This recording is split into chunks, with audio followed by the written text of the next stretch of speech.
Olá pessoal, tudo bem? Dia 25 de outubro, a ação de Israel contra o Irã aconteceu. Toda a mídia, os estudiosos estavam aguardando quanto que seria essa resposta de Israel contra o Irã em razão dos ataques que o Irã fez contra Israel no dia 1º de outubro. Em razão disso, a discussão do dia de hoje vai ser justamente essa: o bombardeio israelense contra o Irã e suas principais consequências, desdobramentos. Esse é um assunto muito interessante porque todo conflito internacional ele não é resultado de uma ação de momento. Ele tem por trás um processo. E esse processo ele tem que ser muito estudado, muito avaliado, para que as pessoas tenham uma visão processual, né, do todo dessa relação. Então, para isso, eu vou fazer rapidamente, né, um histórico que começa ali no dia 1º de abril de 2024 e como que isso desdobra até o bombardeio israelense contra o Irã, agora dia 25 de outubro de 2024. Então, quando a gente pensa uma linha do tempo, o que nós temos é um processo que se inicia ali no dia 1º de abril de 2024. Israel vai atacar a embaixada iraniana em Damasco, né, na verdade um consulado do Irã em Damasco, na Síria, e lá eles vão destruir a representação, a legação iraniana, e matar 13 pessoas, incluindo um oficial de alto nível iraniano, que é o major-general da Guarda Revolucionária Iraniana, Mohammad Reza Zahed. É quase meu nome, mas não é meu parente não, viu gente? Lá é Zahed, eu sou Zahreddin, né? Mas esse ataque ele vai então suscitar uma resposta iraniana. E no dia 13 de abril de 2024, o Irã responde com um primeiro ataque direto contra Israel na história entre Israel e Irã e lança mais de 300 drones e mísseis balísticos contra Israel. Então, passados ali 2 semanas do ataque contra o consulado iraniano em Damasco, o Irã vai perpetrar essa ação como se fosse uma resposta ao que aconteceu no dia 1º de abril. E os danos foram mínimos, em razão de uma série de questões. Né? Primeiro, o próprio Domo de Ferro, tem um vídeo aqui que fala sobre isso, vai auxiliar muito Israel nesse processo, nesse procedimento, além da presença da Armada Americana, da Armada Inglesa, da Armada Francesa na região, e também da presença dos jordanianos e dos sauditas, que vão auxiliar a abater uma série de outros mísseis e drones que iam em direção a Israel. Então, o dano a Israel é mínimo, mas é um primeiro ataque que o Irã faz contra Israel. E qual que é o problema? Né? O problema é que a coisa não acaba por aí. No dia 31 de julho de 2024, Israel vai assassinar o líder político do Hamas, o Ismail Haniyeh, no Irã, no dia da posse do novo presidente iraniano, que é uma vergonha para os iranianos. Né?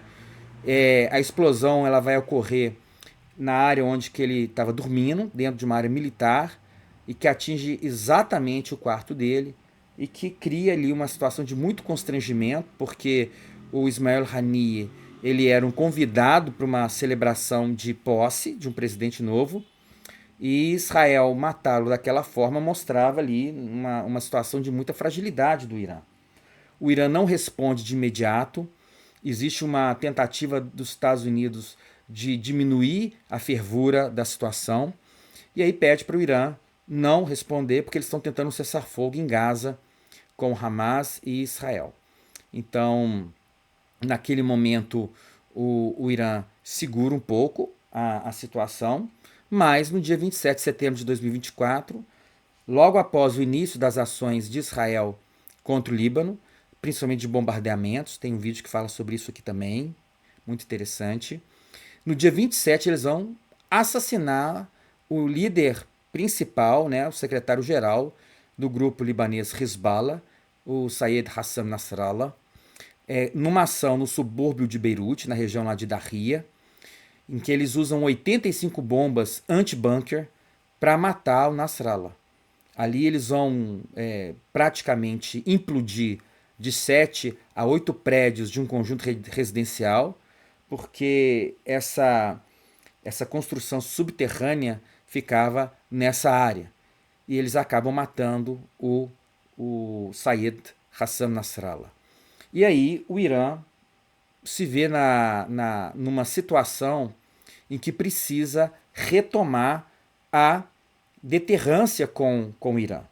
É necessário que o Irã possa dar uma resposta para que ele imponha limite a determinadas linhas vermelhas.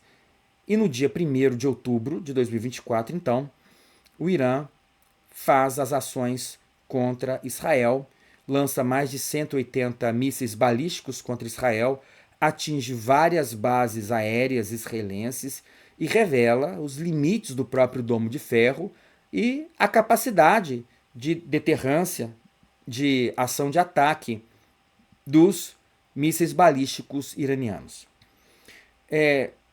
Nos estudos estratégicos, né, vamos falar assim na teoria da guerra, existe um termo que se chama tit for tat, que significa toma lá, dá cá. Ou a gente pode trabalhar também com rule of war, né, ou rules of war, ou princípios da guerra, ou regras da guerra. Isso é, se um país ataca outro país soberano, o país soberano atacar tem um direito de atacar, de contra-atacar, de resposta. Né? Então, para os iranianos, o ataque do dia 1º de outubro era ainda uma resposta legítima pelo que havia acontecido tanto em Damasco quanto o assassinato do Hassan Nasrallah, que é um líder político muito ligado ao Irã e que representava o Hezbollah. Então, para o Irã, o ataque do dia 1º era o fim desse tit for tat, mas no dia 25 de outubro, Israel ataca. Ataca porque era necessário tirar aquela imagem dos mísseis caindo nas bases e acertando alvos importantes do Irã. E no dia 25 de outubro, então, no Brasil era sexta-feira à noite, mas lá já era sábado de madrugada, ocorre que começam a escutar e observar explosões nas proximidades de Teherã. Aquilo gerou uma certa confusão, mas logo depois o próprio representante, o porta-voz israelense do exército israelense, o Daniel Hagari, ele vai fazer um pronunciamento acerca dessa ação que Israel estava fazendo com vamos falar assim, com o Irã, né? Então, o que ele vai dizer? Ele vai dizer, basicamente, que Israel usa o seu direito de resposta para poder acertar de maneira precisa determinados alvos que eram alvos militares e não alvos que eram, digamos assim, alvos civis. Tem essa declaração do Hagari e as imagens começam a aparecer. E que imagens são essas?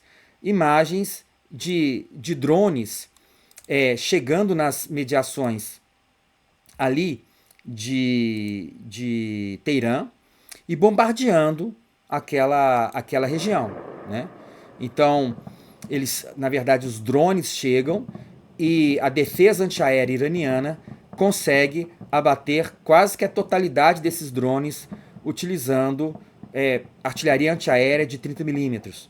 Então, quando o céu começa a ficar brilhante ali, isso, na verdade, é o início do trabalho dessa força antiaérea iraniana tentando segurar ali os drones que entravam no espaço aéreo e já estava lá nas mediações da capital iraniana. E, ao mesmo tempo, interessante também observar isso, que Israel, né, o próprio exército de Israel, começa a divulgar imagens que mostravam a preparação dos caças israelenses para as ações ali contra o Irã. essa ação foi uma ação extremamente complexa, né? E quando a gente tenta analisar o que aconteceu, nós temos que levar em consideração várias fases que vão se suceder nessa tentativa de ataque, de retaliação de Israel contra o Irã. Então, existe uma primeira fase, que é o ataque israelense com seus caças contra o sistema antiaéreo iraniano, principalmente nas províncias de Ilan e do Khuzistão.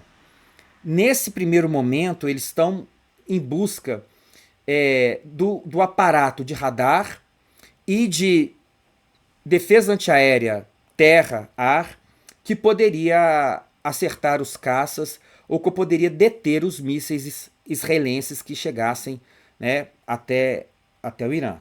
Então essa primeira fase foi a tentativa de Israel de tentar eliminar a capacidade de defesa antiaérea iraniana, né? Israel faz isso contra o Irã. A segunda fase, ela é um ataque contra bases de lançamentos de mísseis balísticos, que estavam também, algumas colocadas nessas duas províncias, mas também outras nas proximidades de Teherã. E a terceira fase foi buscar alvos que seriam áreas de produção de mísseis balísticos, de produção de combustível sólido para mísseis balísticos e de equipamentos para mísseis balísticos. Israel fala que atinge 20 alvos. O Irã divulga que foram 6 alvos. Mas, no final das contas, é difícil da gente poder ter esse dado fechado, porque o Irã controla também todas as suas comunicações. Diferentemente no caso de Israel, que também controla suas comunicações, no dia 1º de outubro, quando o Irã ataca, muitos vídeos foram gravados de Gaza, da Cisjordânia, do deserto do Negev, por populações árabes, israelenses. E no caso do Irã, não. No caso do Irã, nós temos assim, um controle maior do Estado sobre os seus cidadãos. Alguns vídeos mostraram, mas vários deles eram vídeos oficiais ou que foram permitidos nas redes sociais. Mas o que é interessante entender desse processo é que quando Israel ataca essas regiões, o que ele tenta é dar uma resposta, mas ao mesmo tempo uma resposta que fosse moderada. Fosse moderada porque o alastramento desse conflito poderia gerar um desdobramento muito negativo para a região e para o mundo. Muitos vão dizer que esperavam um ataque muito mais forte de Israel contra o Irã. E isso não vai acontecer porque os Estados Unidos vai dizer, olha, não ataque as instalações nucleares do Irã, porque a Rússia já sinalizou que isso seria muito ruim, nós não temos clareza das armas que o Irã pode usar contra nós, e também pediram para não acertar refinarias, distribuidoras, redes de petróleo dentro do Irã, para que não afetasse o preço do petróleo no mundo inteiro a 10 dias das eleições nos Estados Unidos. Então, o governo Biden ele vai pressionar muito Israel e Israel vai dar uma resposta que é uma resposta muito, digamos assim, equilibrada, contida, o que vai gerar uma certa frustração, inclusive em vários analistas ou observadores que acreditavam que talvez a resposta fosse um pouco mais forte. Mas a resposta, ela não vai ser tão contundente, porque quando eles atacam, como está aqui, né, no mapa da Al Jazeera, que mostra, né, as regiões atacadas, a província de Ilan, a província do Khuzistão e também Teherã, eles vão se surpreender com a capacidade de defesa antiaérea do Irã. Ela vai funcionar bem, ela vai suprimir muito das tentativas de acerto de alvos dentro do Irã. Então isso também diminui muito o efeito negativo que essa ação poderia ter contra o Irã. E é interessante porque quando a gente vê aquela quantidade de drones explodindo, aquilo é uma tentativa de Israel de saturar a capacidade defensiva do Irã. E no momento em que a força, vamos falar assim, né, a defesa antiaérea iraniana fosse ali repor a sua capacidade de fogo, seria o momento que Israel poderia escolher alguns alvos e atingir esses alvos. E de fato, vários alvos foram atingidos, principalmente aqueles, como eu disse, né, ligados a áreas de lançamento de mísseis e também zonas de produção de mísseis, de partes de mísseis e de combustíveis sólido, né, sólidos para mísseis. E a pergunta que a gente pensa, né, que a gente traz agora é a seguinte: o que vai acontecer em seguida? O Irã vai retaliar? Isso vai gerar um desdobramento em que vai tornar o conflito mais complicado?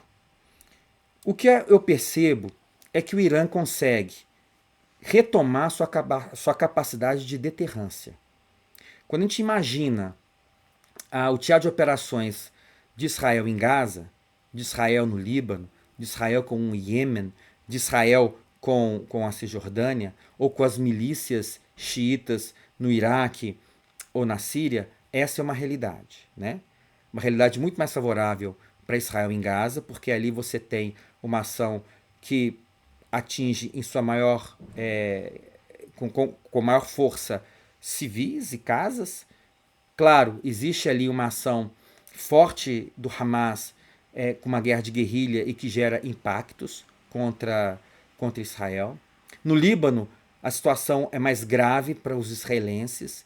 A superioridade aérea israelense consegue eliminar várias lideranças do Hezbollah, mas o efeito contra a infraestrutura do Líbano e contra os civis libaneses é muito grande, muito negativo também para a sua imagem.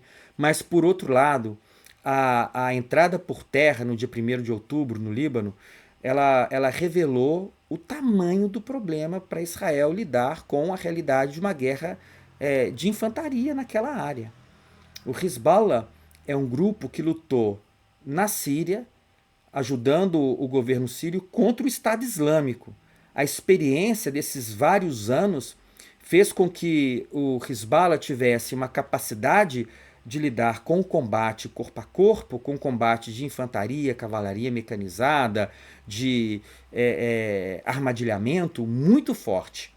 E isso Israel está experimentando no sul do Líbano, com dezenas de soldados mortos todos os dias. E olha que existe uma censura militar muito forte por parte de Israel ao tentar controlar essa realidade. E quando a gente pensa no Irã, isso é uma situação ainda mais violenta. Um país que tem mais de 90 milhões de habitantes, Israel tem 9 milhões de habitantes, um país que tem uma força militar contundente. Claro, Israel tem uma força aérea muito mais forte do que Irã, mas o tamanho da força militar, vamos falar assim, do tamanho do exército iraniano é muito maior do que Israel. Tem uma capacidade de deterrência por mísseis, tanques forte. Então, o problema com Irã e Israel é de uma outra natureza.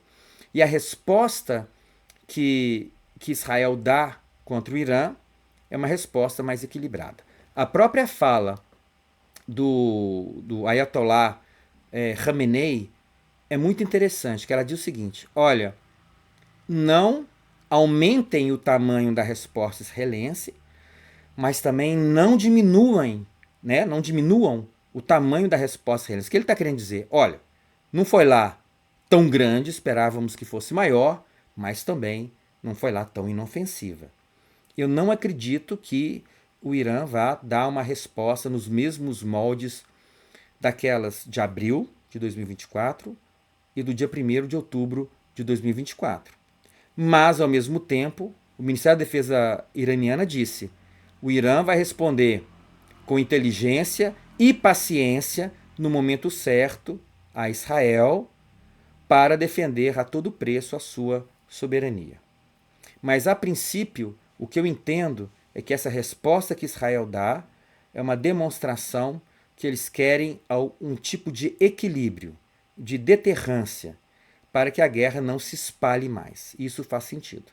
Faz sentido porque, num momento como esse, uma deflagração generalizada entre Irã e Israel abriria muitas oportunidades para o Iêmen, para o Hezbollah, para o Hamas, para a Síria, para o Iraque. Então vejam só, não é uma condição simples, é muito complexo. Em um momento de eleição nos Estados Unidos, de pressão da Rússia e da China por um mundo multipolar, tivemos agora a conferência dos BRICS na Rússia, que discute o nascimento de um mundo que seja multipolar. Então é realmente um momento bem desafiador para a realidade do internacional. E o que acontece hoje com a resposta israelense indica que Israel quer conter o Irã numa balança de poder em que a deterrência possa evitar uma escalada generalizada ali do conflito. Então vamos esperar, né, o que vai acontecer nos próximos dias e semanas para pensar a possibilidade de um cessar-fogo agora com a morte do Sinwar. Tem um vídeo que fala sobre isso também aqui. E de um cessar-fogo também com o Líbano. Vamos esperar para ver quais são os próximos capítulos dessa novela sem fim dos conflitos e das guerras do Oriente Médio. Muito obrigado a todas e todos e um abraço.